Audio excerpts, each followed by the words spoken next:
So in the meantime, right now, starting off, most of us are dry once again, kind of in the trend last couple of mornings, but we are looking at some showers across the area. Not a whole lot, though. You can see some trying to push in coastal areas, though. Lower Plaquemine, that's kind of sticking around, kind of holding up, but you can see it's fading here at Pilot Town. So that's not holding together very well at all. Most of the activity, though, is just on off to our east. So Alabama, Florida, dealing with some of that heavy rain, flash flood warnings popping up over towards that way. We are not involved in that this morning. As of right now, though, throughout the day, we do have the potential to see some flash flooding. So we could see any of the heavy downpours happening for us that could lead to some quick issues.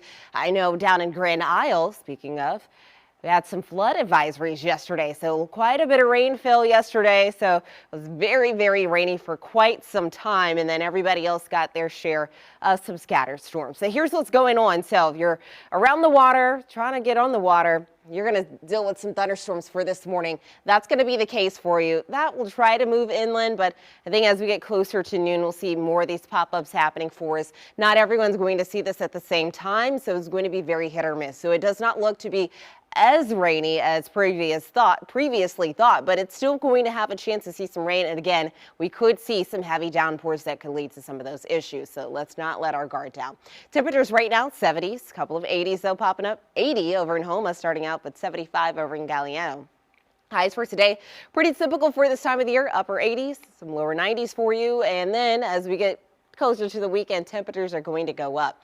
So now let's talk about the tropics for you. So yes, you'll probably see this area of interest right here in the Gulf of Mexico. So looking at some storms trying to develop, trying to come together.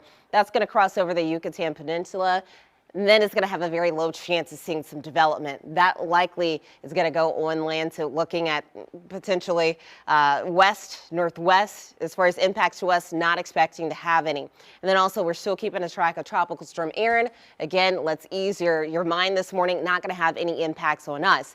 It will, however, become a hurricane as we get to tomorrow and is expected to become a major hurricane by the time we get to the end of the weekend on into the beginning of next week. Now the islands, however, could be dealing with some very heavy rain. This does look like it may end up being a very large storm.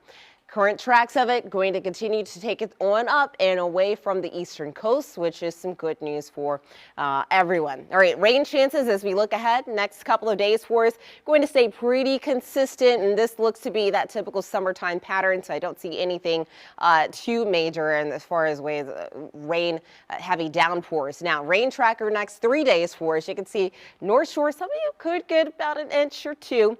This does not account for any areas looking at some heavy downpours at a short amount of time, so just know any of us could see some of that flooding. Here's a look at the rest of the forecast for you. More 90s here on out. We have bumped up just ever so slightly for the weekend as those rain chances will return to typical for this time of the year.